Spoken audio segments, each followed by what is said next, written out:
Yes. Allapur Srinivas గారు, Bharatiya Janata party దృష్టిలో లేకుండా ఇంత పెద్ద తతంగం తెలంగాణ రాష్ట్రంలో జరిగిందంటే ప్రజలు నమ్మలేని పరిస్థితిలో ఉన్నారు. భారతీయ జనతా పార్టీ బీఆర్ఎస్కు అక్కడో ఇక్కడో ఎంతో కొంత కలిసి ఈ వ్యవహారంలో పనిచేశారనేటటువంటి అపనమ్మకంలో ప్రజలు కొనసాగిస్తున్నారు. ఎట్లా స్పందిస్తారండి దీనిపై? నమస్కారం అండి అందరికీ. శ్రీశైలం గారు, నిజంగా కాంగ్రెస్ పార్టీ ఆడినటువంటి ఒక నాటకం ఇవాళ మీడియా వాళ్ళు కూడా ఇప్పుడు ఆ ప్రశ్న వేస్తున్నట్టే ఆశ్చర్యం వేస్తా ఉన్నారు. అల్లాపూర్ శ్రీనివాస్ గారు, వాస్తవంగా మాట్లాడితే ఫోన్ ట్యాపింగ్ వ్యవహారం అనేటటువంటిది ఒక చీకటి కోణం ప్రజాస్వామ్య వ్యవస్థలో. దానికి బీఆర్ఎస్ పార్టీ నిర్వహిస్తే బీజేపీ పార్టీ ప్రత్యక్షంగా పరోక్షంగా మద్దతు తెలిపిందా లేదా?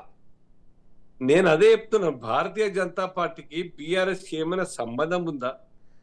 సంబంధం లేదని మీరు చెప్పగలరా? సంబంధం లేదని మీరు చెప్పగలరా? బీఆర్ఎస్ చేసే తప్పుల మీద నిరంతరం పోరాటం చేసింది భారతీయ జనతా పార్టీ. సంజయ్ గారు ప్రెసిడెంట్ అయిన తర్వాత ఉవ్వెత్తున ఉద్యమాలు ఒకదాని తర్వాత ఒకటి ఉద్యమం తీసుకున్న తర్వాత నిద్ర లేకుండా కేటీఆర్ కు కంటి కునుకు లేకుండా చేసిందే భారతీయ జనతా పార్టీ. ఇవన్నీ కూడా మేము అన్ని అంశాలు మేము మాట్లాడినాం కదా. కుటుంబ పాలన కావచ్చు, అవినీతి కావచ్చు, కాళేశ్వరం కావచ్చు, ఇంకేమైనా కావచ్చు, కేసీఆర్ కిట్ కావచ్చు, హత్తారం కావచ్చు, అన్ని అక్రమాల మీద, అవినీతి మీద మేము మాట్లాడుతూ పోయినాం. అనేక సందర్భాల్లో కిషన్ రెడ్డి గారు మరియు సంజయ్ గారు కూడా మా ఫోన్ ట్యాప్ చేస్తున్నారని చెప్పడం జరిగింది. ఈ ఫోన్ ట్యాపింగ్ అన్నది దీని పర్వ్యూ కేంద్రానికి సంబంధం లేదండి, స్టేట్ హోమ్ మినిస్ట్రీకి సంబంధించిన విషయం. ఎవరైనా కానీ రెండో మూడో కౌంటర్ ఇంటెలిజెన్స్ కావచ్చు, ఐఎస్ఐలకు వాళ్ళకి సంబంధించినటువంటి యొక్క ఎస్ఓటి కావచ్చు, ఇటువంటి యొక్క లిమిటెడ్ ఏరియాస్ అధికారులకు మాత్రమే ఫోన్ ట్యాప్ చేసేటువంటి యొక్క అధికారం ఉంటే దట్టు ప్రయర్ పర్మిషన్ తీసుకొని చేయాలి స్టేట్ హోమ్ మినిస్ట్రీ నుంచి. కానీ సెంట్రల్ గవర్నమెంట్ కు ఆపాదిస్తా ఉన్నారు. సెంట్రల్ గవర్నమెంట్ సంబంధం లేదు. సెంట్రల్ గవర్నమెంట్ కి అది చేసేదే ఉంటే కిషన్ రెడ్డి గారు ఇంకా మాట్లాడేవాళ్ళ నా ఫోన్ కూడా ట్యాప్ చేసిందని చెప్పి సంజయ్ గారు బహిర్గతం అయిపోయాక ఎవరైనా మాట్లాడతారు. బహిర్గతం కాకముందు ప్రజల స్వేచ్ఛా స్వాతంత్రాలను పరిరక్షించడంలో భారతీయ జనతా పార్టీ పూర్తిగా ఫెయిల్ అయింది.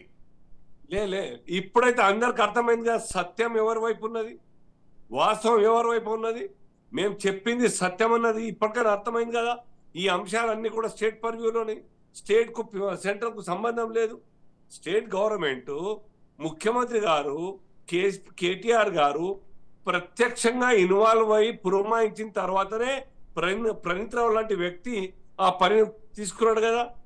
లేదా రాధాకిషన్ రావు గారు కోట్ల రూపాయలు పెట్టి ఇజ్రాయెల్కి పంపించి తీసుకొచ్చినటువంటి ఎక్విప్మెంట్స్ అన్ని కూడాను డీజీపీ లేకుంటే ఇంకెవరైనా స్పెషల్ ఐజీ ఎవరైనా ఉంటే ప్రభాకర్ రావు లాంటి ఎస్ఐబి వాళ్ళు చెప్తే తెస్తారా, పెట్టుబడి పెడతారా సర్కార్ without prior permission of the CM?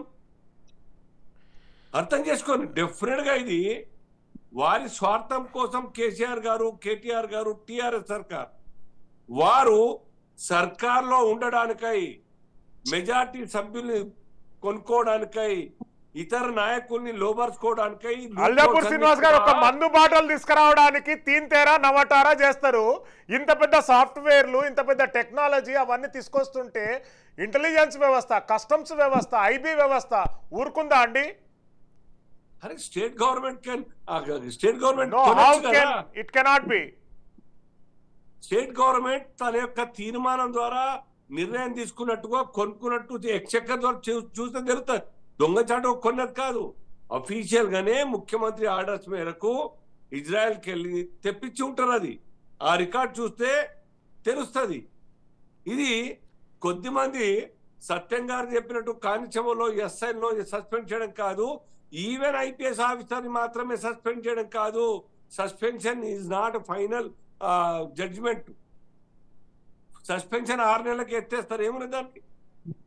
వారికి శిక్ష పడాలి. వారి వెనకాల ఉండి కుట్ర పని చేసినటువంటి యొక్క నాయకులే కావచ్చు, రికార్డుకో ఆన్ పేపర్ వారి సంతకం లేకున్నప్పటికి కూడాను టెక్నికల్ గా ఇవాళ మాట్లాడితే అరే మంత్రులది ముఖ్యమంత్రులది ఏముంటుంది బై, చీఫ్ సెక్రటరీ, ప్రిన్సిపల్ సెక్రటరీ వాళ్ళ సంతకాలు ఉంటాయి కదా, వాళ్ళే బాధ్యులు, వీళ్ళది ఏముంటుంది అని చెప్తా ఉంటారు.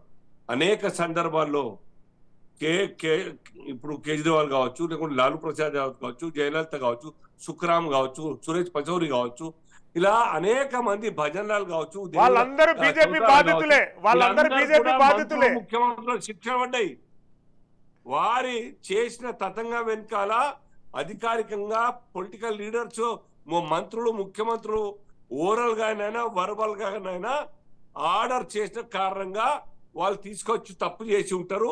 ఆ తప్పు వారి యొక్క వాగ్మూలం ద్వారా నిర్ధారణ అయి ఉంటుంది. ఫలానా నాయకుడు చెప్తే నేను తీసుకొచ్చిన ఆ రిలవెన్సీ ఉండాలి, ఆ కొరాబరేషన్ ఉండాలి. ఏ సార్ చెప్పి ఉంటాడు, తెచ్చిరు, ఫలానా రోజు మీటింగ్ లో కలిసినారు, ఆ రోజు మీటింగ్ లో చర్చ జరిగింది, ఇగో సీసీ కెమెరా కావచ్చు, ఫోన్ ట్యాపింగ్ కావచ్చు, ఫోన్లో మాట్లాడిన విషయాలు కావచ్చు, వాట్సాప్ కావచ్చు, అనేక అంశాలు దాంట్లో జోడింపబడతాయి కొరాబరేషన్ లో.